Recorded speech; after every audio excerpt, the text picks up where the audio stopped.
This is my AP research project on the impact of the Declaration of Safety, Fair Play, and Respect rule in OSHA.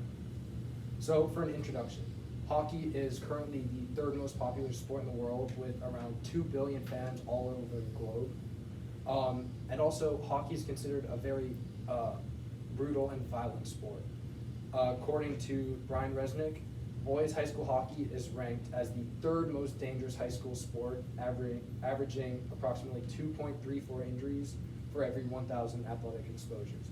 This is only behind boys football and women's soccer. And so this really raises a big problem in the hockey world, and it is, should rules be put in place to help minimize these injuries? So on one side, these rules would help minimize injuries for all the players, but also a lot of people want to maintain the integrity of the sport that hockey's had for such a long time. To continue on to this, so USA Hockey created a rule at the beginning of the 2021-2022 season called the Declaration of Safety, Fair Play, and Respect rule. This rule was to enforce the previous decision in 2019 of the Declaration of Safety, Fair Play, and Respect, and it was meant to influence a better hockey culture with an emphasis on eliminating illegal hits in the game. What this means is basically it decreases the time from when a player gets rid of the puck to when they can get hit without receiving a penalty. This was implemented all over the U.S. Because USA Hockey runs basically all the leagues under 18U, and this includes the Arizona High School Hockey Association, also known as OSHA, and this is the league that my study is based on. So after all this, my research question is, how did the Declaration of Safety, Fair Play, and Respect rule affect OSHA's penalty minutes? So the purpose of the study was to really just see if this rule changed anything in OSHA, and if so, did it have long-lasting effects?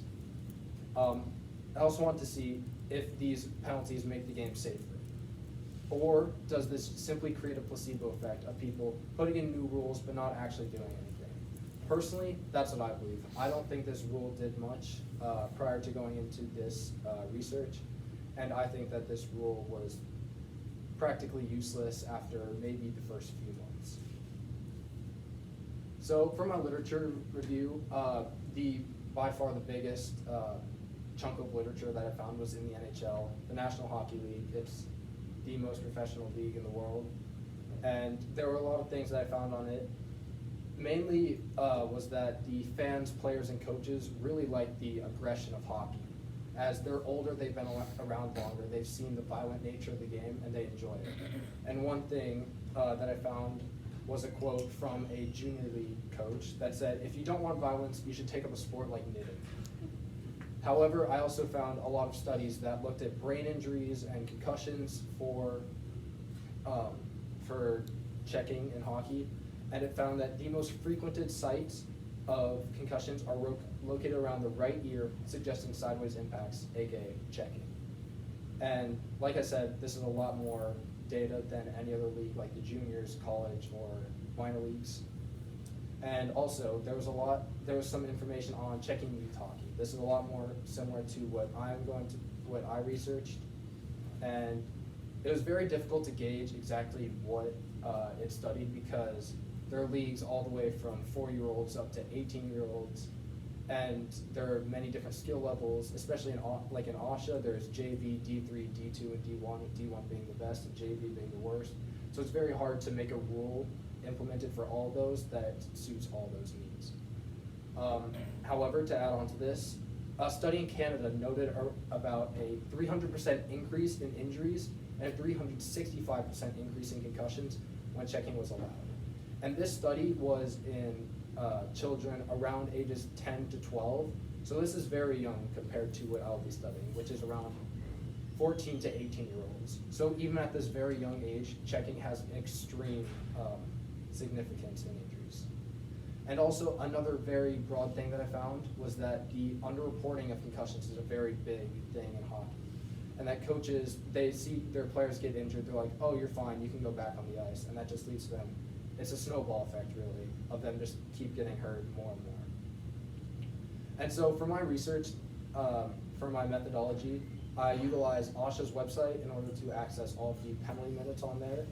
I was able to look at the penalty minutes from the 2015-16 season to the 2023-24 season.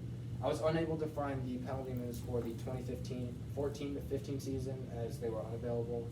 And I also used a spreadsheet to track the months, years, teams, and penalty minutes for all of OSHA. So for my analysis, I utilized a time series analysis after I turned all these tables of the penalty minutes into graphs.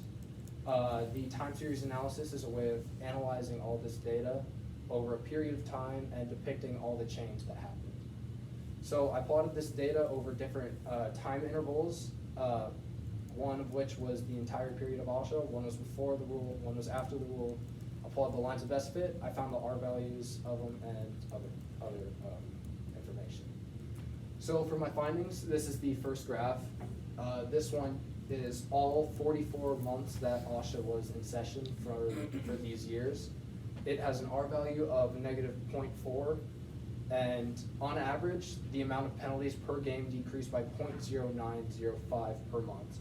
So this indicates a slight downward trend of penalty minutes for every month, and it doesn't really say too much about the rule. And so I analyzed the before the rule as well as after the rule, and I found that both of these graphs have much higher R values, with both of around 0.53 and 0.56. And also, what was very interesting to me, and probably my biggest finding, was that the average amount of penalties per game decreased by 0.225 for before the rule and 0.22 for after the rule. This is very similar, and it kind of notes at the fact that no matter what rules are implemented, the penalties are always going to decrease at a very similar rate. So for my discussion, all of the graphs have negative slopes of some degree, hinting that no matter what happens, the penalties will decline due to some reason, whether it's worse reffing, the players are simply getting less violent, or whatever the cause may be. And this is in terms of my literature, which states that hockey as a sport is getting less violent, there are less fights happening, and it's overall just evolving.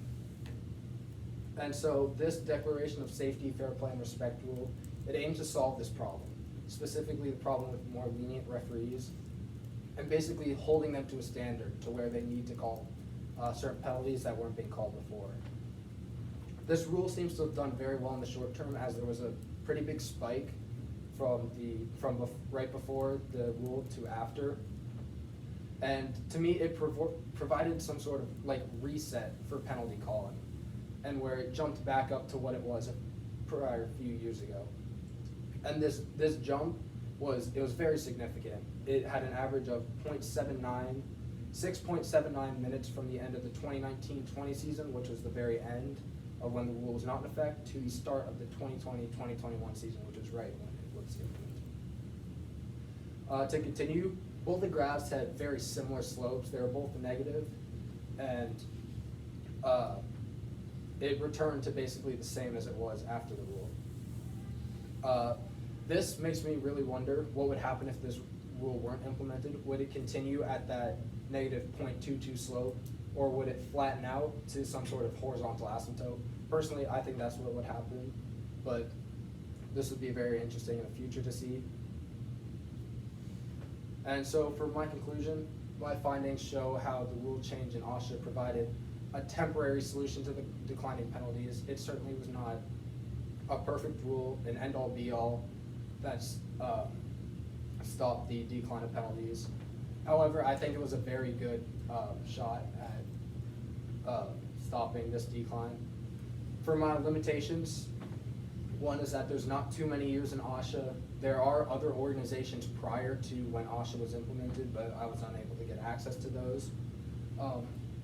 So yeah, there's not too many rules, especially after the rule was implemented. Also, this is only in Arizona. I think it'd be very interesting to see what other states and possibly countries looked like after rule changes. I think it would be vastly different, as hockey here in Arizona is very different from what it is in North, like say Minnesota. It's a lot more extreme up there. And also, this only focused on high school. Like I said, this rule was implemented through all of USA Hockey, so younger leagues as well. So I would like to see if the impacts were greater, less, or the same in those younger leagues.